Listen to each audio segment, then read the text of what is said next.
Welcome to the Business Growth Spotlight, where we shine the light and talk with business leaders from all over the world who share their expertise and insights so we can all grow together. I'm your host, Heidi Schalk, and if you're new to the podcast, welcome. We're excited to have you here, and it's a great day to be joining us because with my amazing guests, we're going to have some fun today. If you're new, please stay to the end. We've got a gift for you, and I am the co-founder of the Spotlight to Scale Accelerator and HLH Growth Solutions. We help businesses scale their revenue through our outside-the-box visibility methods. So stick around for that free gift because we're going to show you how to access that. And without further ado, welcome to the podcast, John Brubaker with Hats by Brew. Welcome, John. Excited to chat with you. Great to be here. Thanks again, Heidi. Absolutely. I've been looking forward to this interview for our conversation, John, because I'm from Boca Raton, Florida. I was raised there, but I went to school in Gainesville. I'm at University of Florida. So I became a country girl. Like I'm a country girl at heart. I love country music. It's all I listen to. And you started a hat business. Yep. So I'm excited to learn more about this. So can you share a little bit about you, your company, and the role that you play within it? Sure. It's first of all, congratulations on your recent national championship at the University of Florida. Thank you. Yes, we're That was a basketball big fans. one last week, right? Yeah, my path kind of parallels yours in some ways. Like, I was a country, I was a country music fan, and then I just started, finding all these interesting parallels between, how musicians and entertainers uh, build audience engagement, fan engagement, and for lack of a better term, really market themselves, and how entrepreneurs can do the same thing. Whether you're a small business owner or you own like a large corporation, there's a lot to learn, especially from country music artists, because I think most experts would agree that there is the greatest and most direct fan to musician relationship and connection in the country music genre than any other genre. Um, and so they just have a real kinship and appreciation for their fans, more so than a lot of other artists. And there are a lot of lessons to be learned from that. So much so, I wrote a couple of books on it. My book, Stadium Status, was the first one. And then the second one was the sequel to that, Beyond Stadium Status. But yeah, I think, what an artist has is exactly what, the business owner wants. And that's a stadium full of raving fans or customers. Yeah, I like that. I love that you shared that because I never really correlated that with the country music and their fans, but it's true. And I think it is because in the music, they really get vulnerable. They share the trials and tribulations and they don't hide it or mask it and say everything's wonderful. They actually go deep into it and allows people to connect and go, oh, they're just like me. I'm going through that too, or I went through that. And so yeah, that connection happens. And I think I did a lot of driving. It was a 6-hour road trip back and forth to school. And I would listen to music through Yeah. those 6 hours. And that's how I fell in love with it. Go Gators. They won the national championship for basketball. By the time this episode comes out, it's probably going to be a couple months later, but hey, we're going to celebrate then too. Go Gators. So a little shout out. Can you share what inspired you to start Hats by Brew? What got you, what Sure. yeah, because you've done a lot over your career, which I want Yeah. you to share, but what Yeah. inspired you to start this? This is a great segue with your question from the first question because you had mentioned the artist being vulnerable and authentic, and I think a lot of that shines through with the singer-songwriters. They write about first they write about it, they live this experience, then they write about it, and then the song gets cut. And they're writing about real experiences, whether it's hardships, adversity, relationships, and they're putting themselves in that vulnerable place. And ultimately, that life experience turns into a 3-minute story Mhm. in the form of a song. And country music's great in that regard, and that it's like still tells a story and is theater of the mind at the same time. So, a few years ago, I was in South Texas on a book tour for a children's book I wrote, which is another whole conversation. And I flew into San Antonio. I got there a day early, and I just wanted to take like a little mini vacation on the front end of the trip. So I went to do the river walk and, get some authentic Mexican food. And I got to thinking to myself, like, I've always been a big hat guy. My dad always wore hats. I've worn cowboy hats since I was a little kid. Like, Mhm. I haven't treated myself to a new hat in years. And it's kind of like when in Rome. So, like, I'm in the cowboy hat capital of the world, being in Texas. So I look online, I find a place called Herb's Hat Shop downtown. And I drive up, pull in, open the front door, and the place is buzzing. There are tons of people there. It was like 11:30 on a Saturday morning, and I just hear this woman's voice shout out, "Welcome to Herb's. Would you like a beer?" And I'm thinking, it's 11:30 in the morning on a Saturday. There are all these beautiful hats here, and you're offering me a free beer. So I just said to her, I'm like, free beer and hats, is this heaven? And she's like, close. It's Texas. Welcome to Herb's. And her name is Kay Maynard. We just started this conversation. What are you doing in town? I told her about my book tour. She has grandkids. I gave her a couple signed copies of my children's book. And I'm just sitting in this hat shop getting fitted for a new hat, signing books for her employees who all have kids. And I just started asking her questions. Hey, how'd you get into this? Um, have you always, like, how long have you owned the hat shop? And she had owned it a couple of years, but she explained to me, and this is like where the storytelling comes in. You listen to a song and you start to, if you connect with it, you start to hear yourself in their story. You don't hear their story, you hear your version of that experience, that shared experience. So she's explaining to me that she spent, decades in the insurance business and was really getting burnt out. It had changed a lot since she started, um, that career path, and she was looking for something different. And as she's telling me that, I'm like thinking, that sounds like me. I've been Mhm. an author and a speaker for 16 years.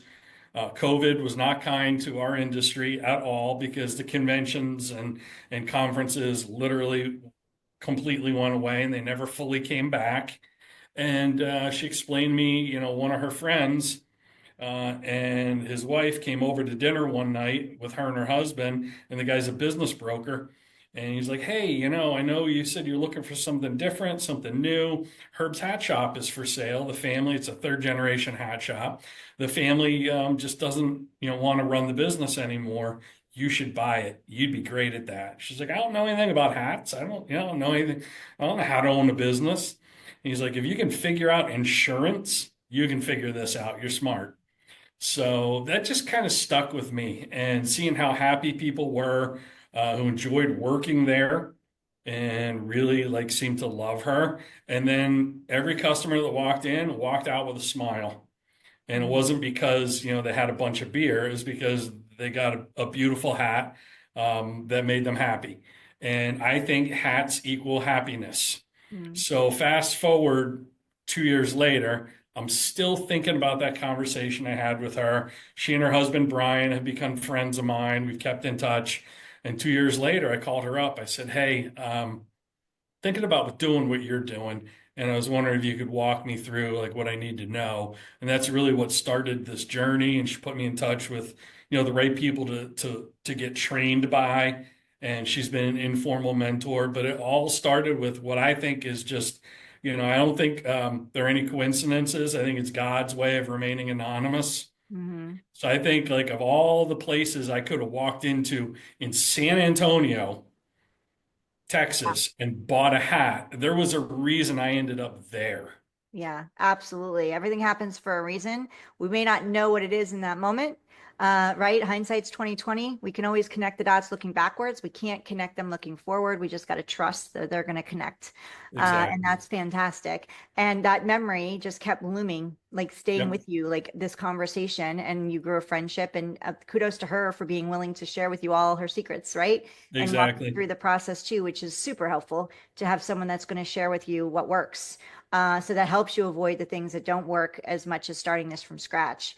So, John, you've had a dynamic career. You've been a speaker and a writer for 16 years. So, what lessons have you learned? You pivoted, that which I'm sure there was, did you have some nerves there? There's some fear there when it comes to pivoting? And what lessons have you learned in this transition? I'll say this. I won't say there weren't any nerves or fear, but the more often you've had to do that, the more, I wouldn't say it gets easier, but you get more comfortable with the uncertainty.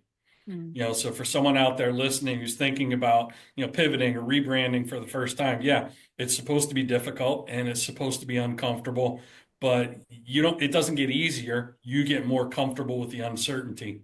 I started out right out of college.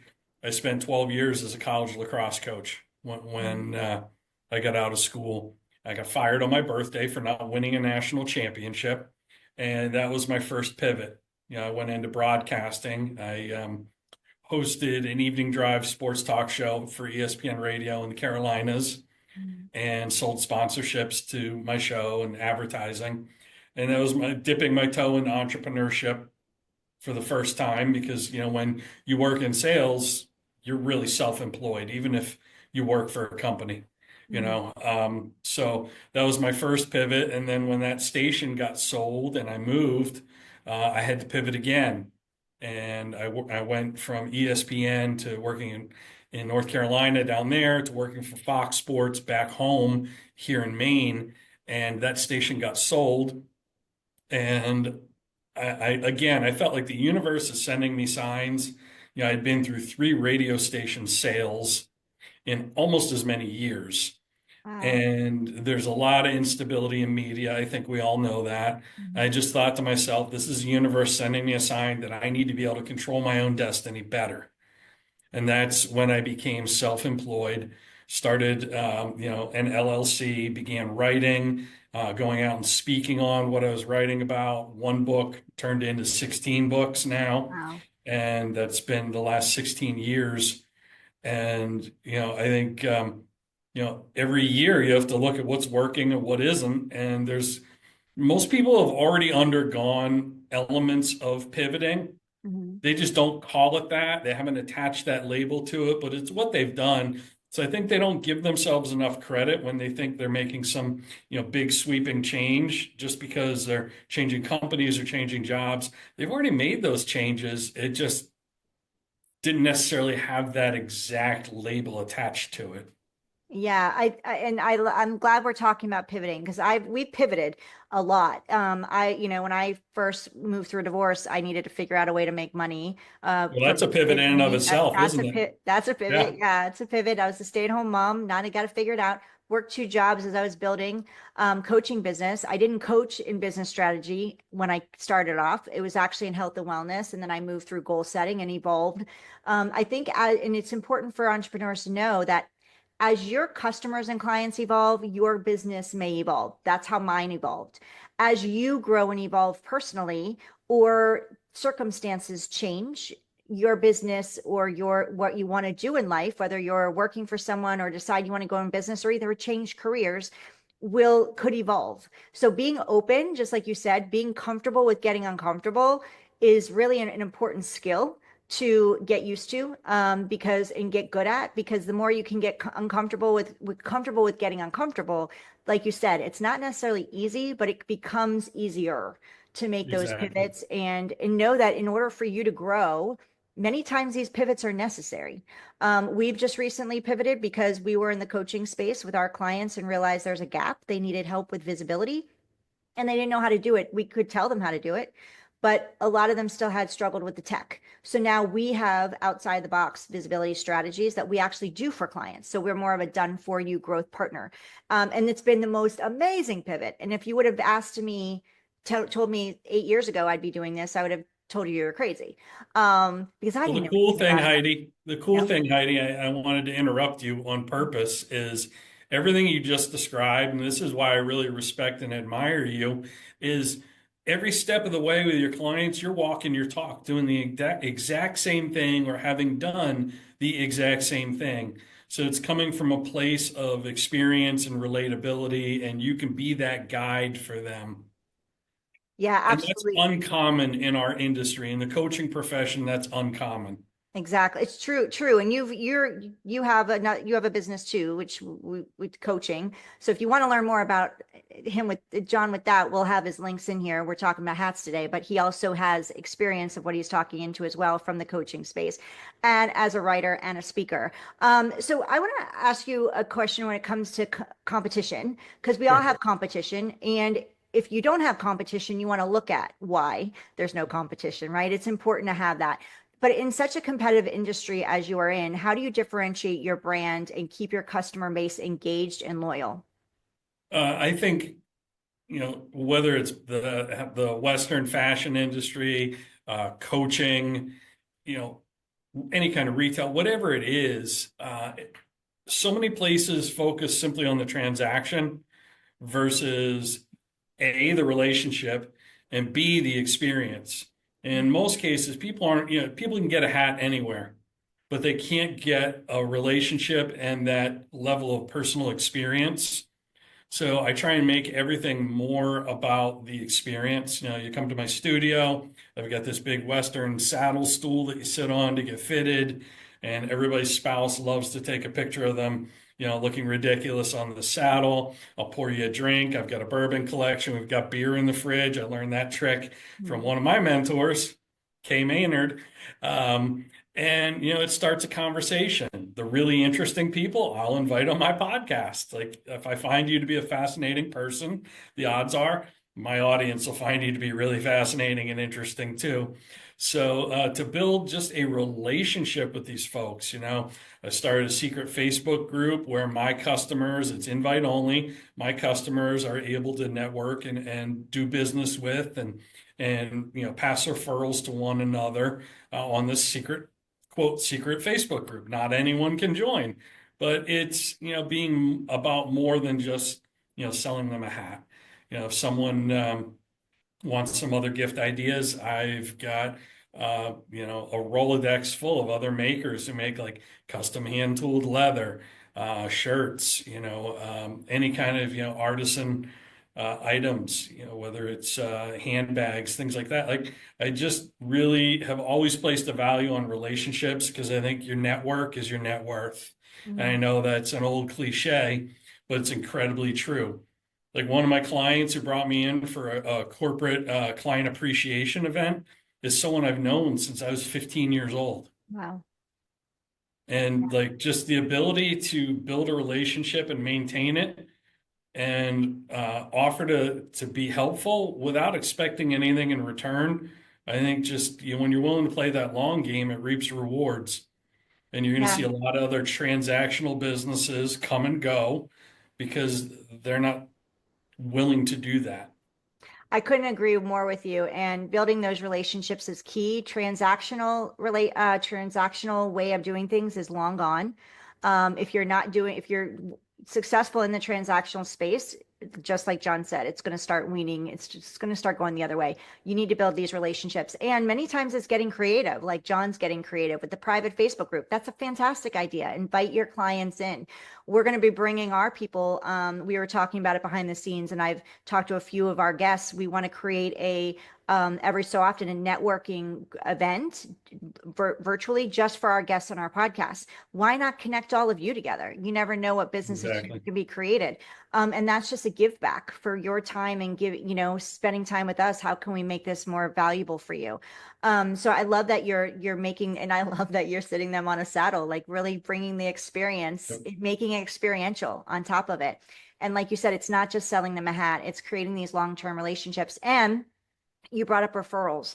That's an important thing to do too, is ask, because I wouldn't know you, John, right now if I didn't ask Right. one of my guests for a referral on saying, if you know anybody who'd be a great guest for the podcast, I would love to meet them. And that's how we got connected. So for you listening, don't be afraid to ask. People want to support you. They want to help you. They want to, give back for giving them whatever give you're giving them. So leading with giving, I think, is an important piece in business, and more companies and leaders need to be doing it. What has been for you, John, the biggest driver of growth and so far, and what's been your biggest challenge? Biggest driver of growth for me in this what seemingly would be a completely different industry. Hats versus being an author and a speaker and a coach has been my pre-existing relationships with people.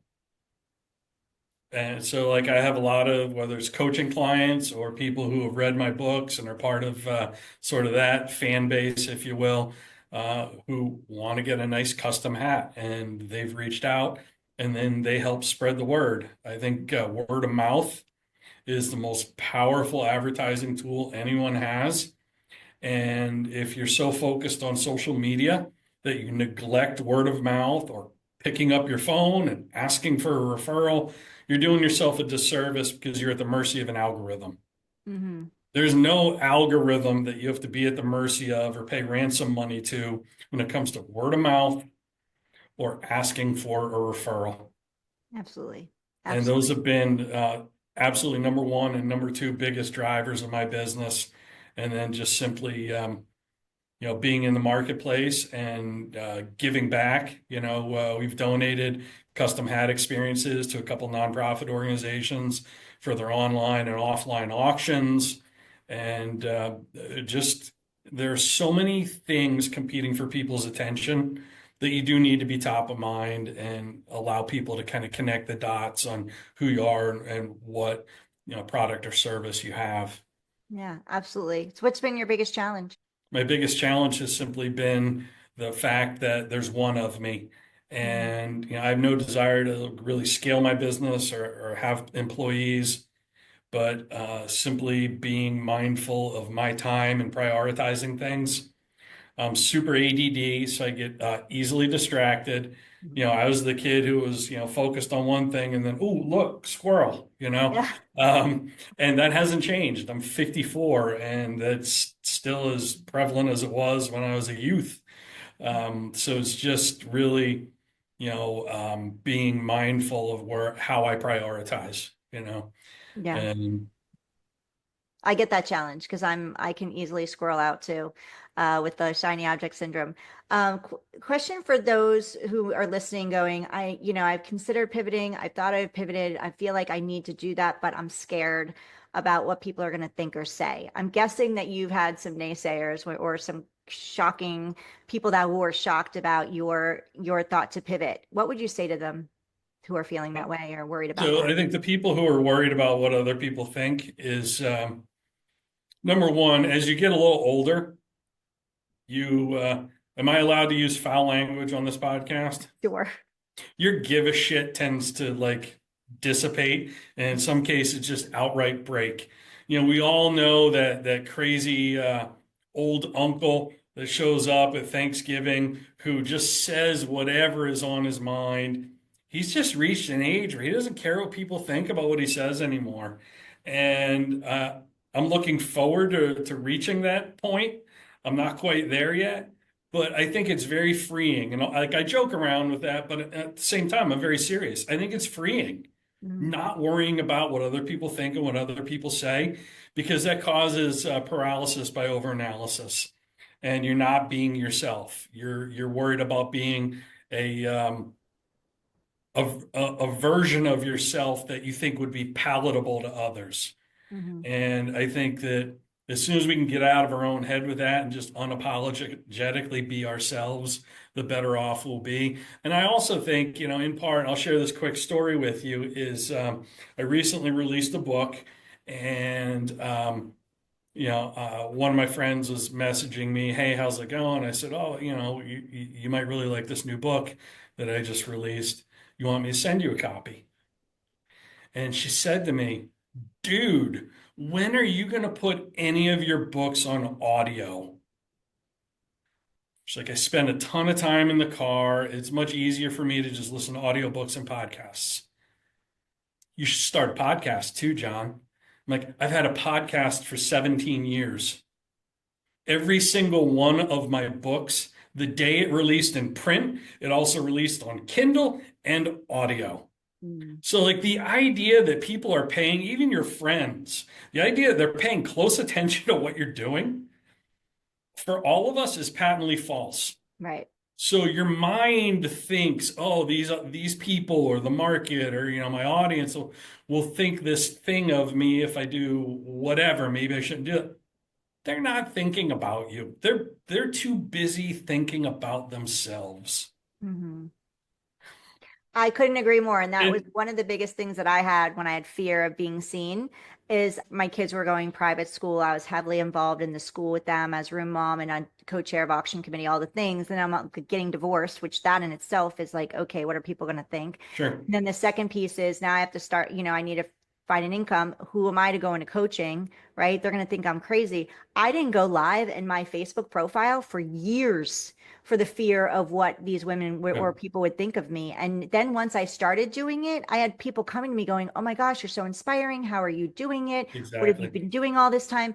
And then I realized like they're not thinking about you. They have their own No, lives and their own issues.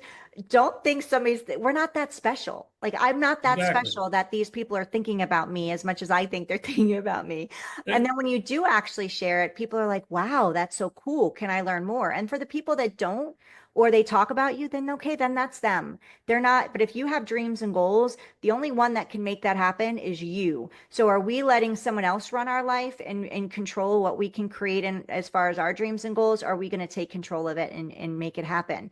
Um, The and I other think piece to that I think is a really good lesson for people is like the example I gave with my friend. She's like, when are you going to release audio? Like the second thing I learned from that, besides the fact that people aren't paying attention, is if you think you're doing a good enough job marketing to people who already know you, your friends, your family, your colleagues, your community, you're not.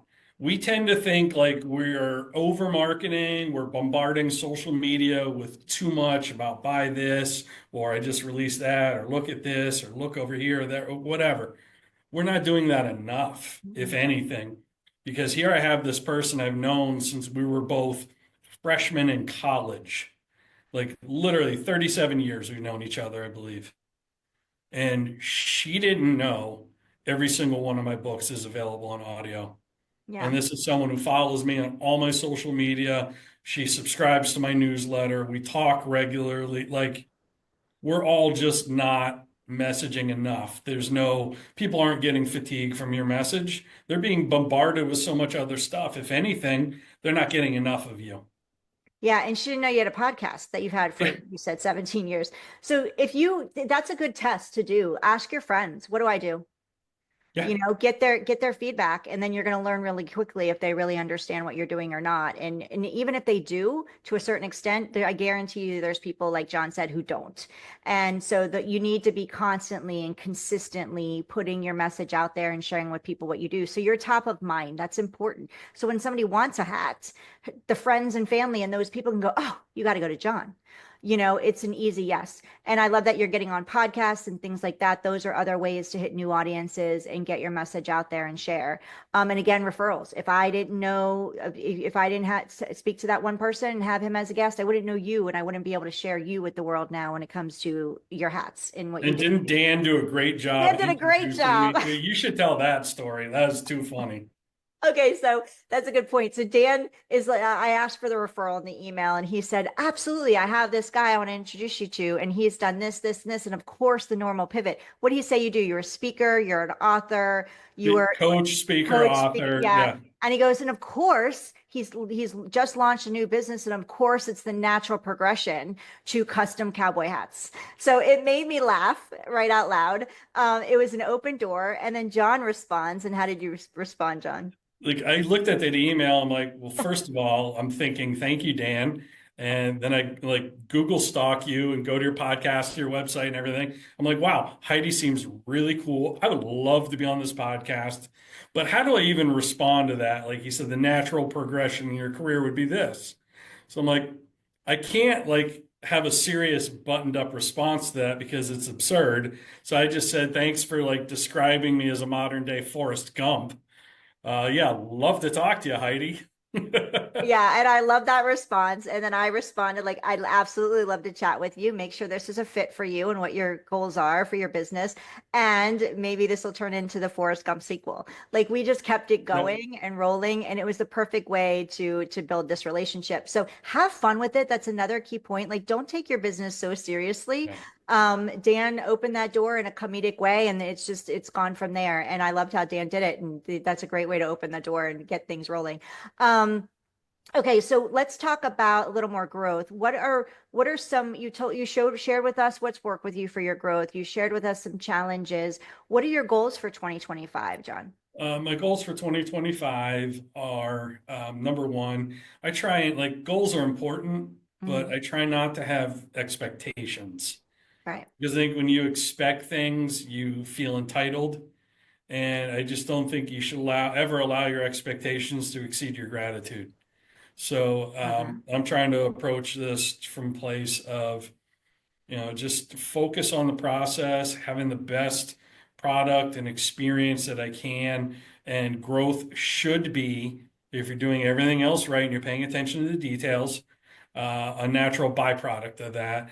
But one of the things I clearly want to do is I want to get to more events where you have the opportunity. Like I look at it much like the speaking business or the coaching business. You can have one-to-one executive coaching, or you can have a one-to-many business model where you do group coaching.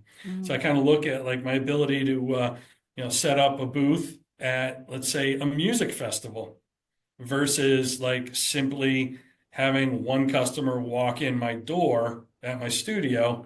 Um, there's just going to be much more A, visibility, and B, return on my time for that same amount of time.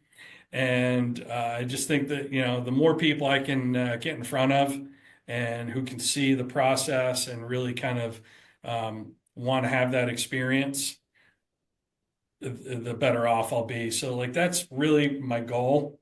Um, is simply just travel to more events. Amazing. And what would be if something was going to hold you back from creating that and achieving that goal? What do you think that could be? Just me getting in my own way.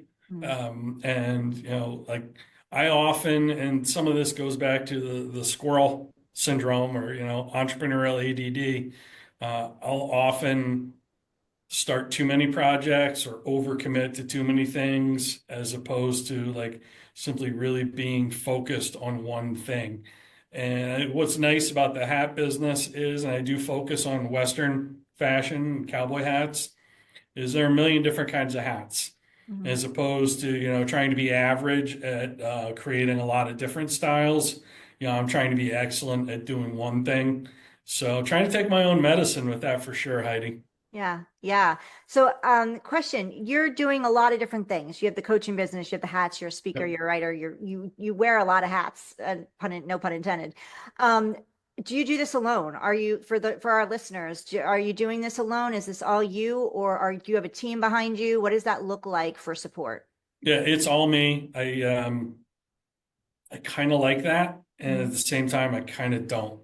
And as soon as I think I want to change my business model, I get to listen to whether it's a coaching client or a colleague, explain to me how difficult it is to find good help, or share a story about how somebody else dropped the ball on something that you know, he or I would view as relatively simple, like how do you screw that up? Mhm. And, I am probably a little bit of a control freak. I grew up as an only child, so I'm used to like, um, spending time alone, and I'm fine with that. So, I don't have any visions of building a team around me.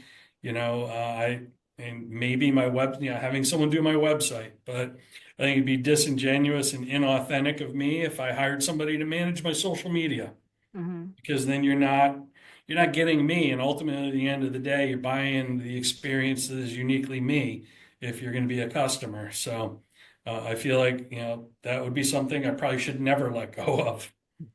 Yeah. Can you share with us what, if we could revisit this conversation a year and bring you back, what does success look like for you, John?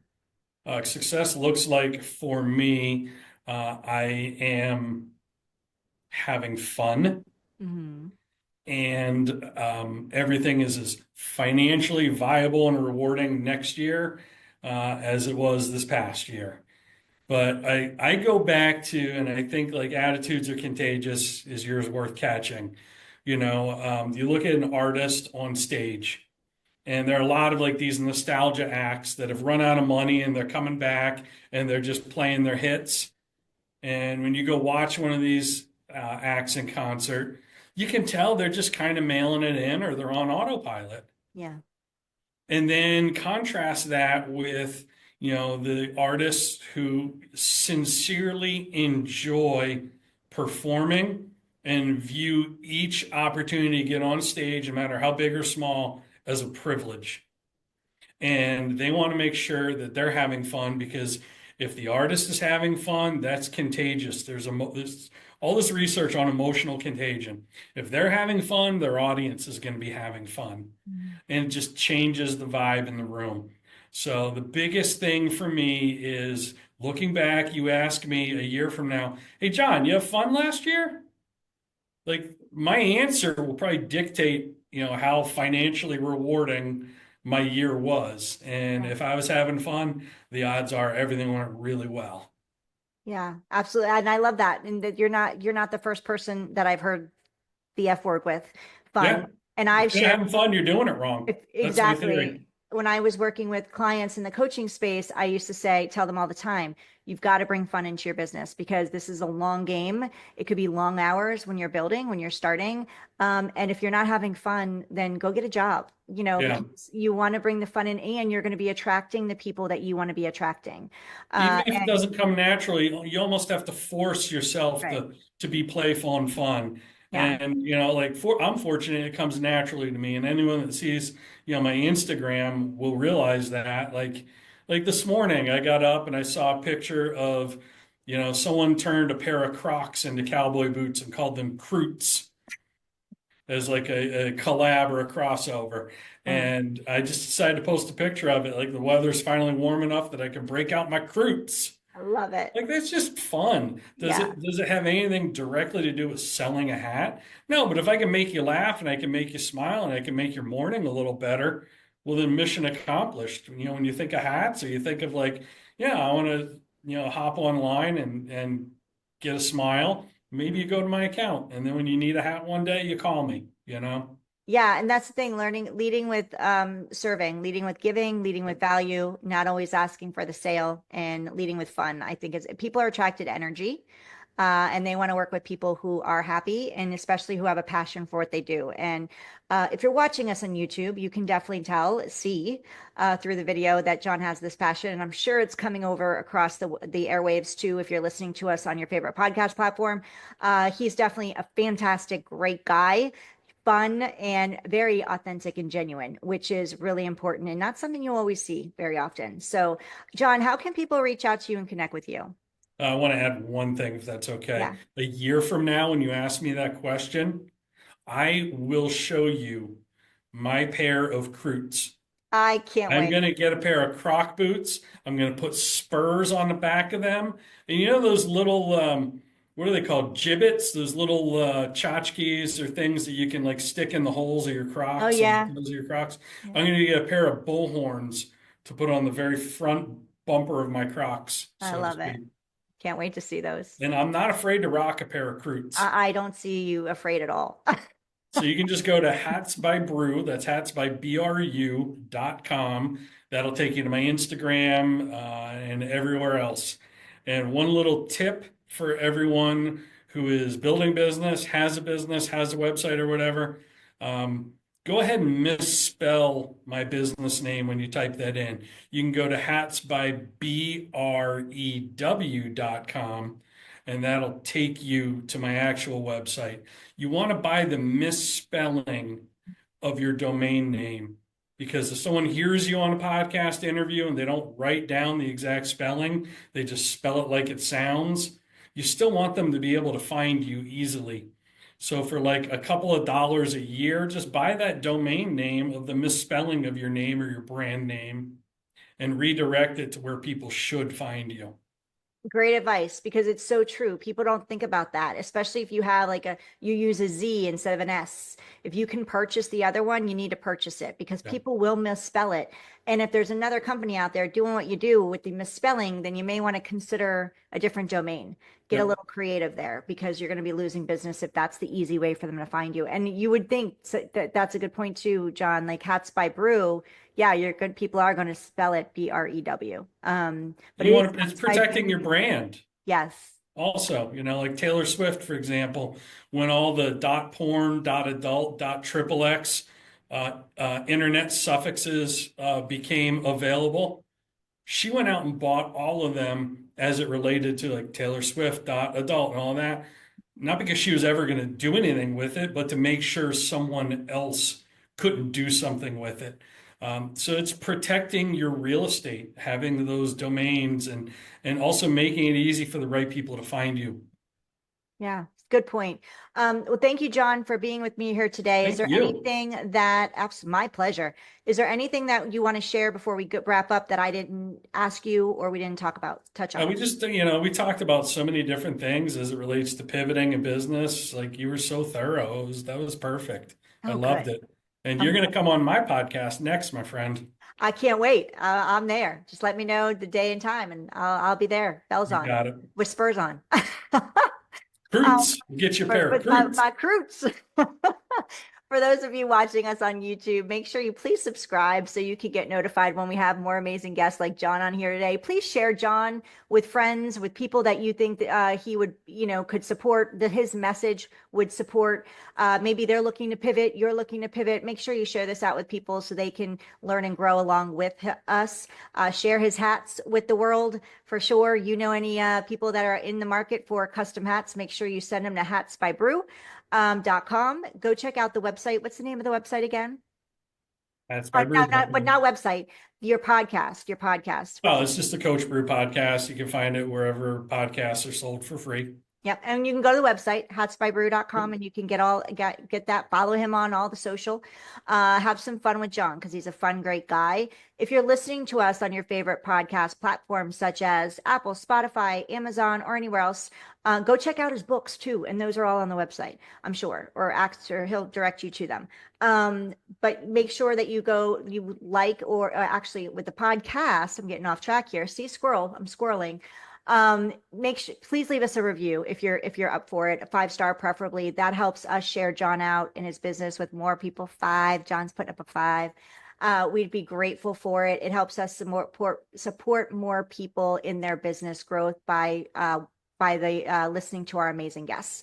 I promise you a gift at the beginning. If you are looking to grow your business with your visibility, you're trying all the things and you feel like you're not getting the traction, then we have some outside the box methods for you. Go to spotlighttoscale.com/blueprint and you can go grab your Spotlight to Scale blueprint there. It's free. It's for you. John, thank you again for your time Thank today. you. It's been so fun. Thank you for listening to John and I today, and we will see you on the next episode of the Business Growth Spotlight.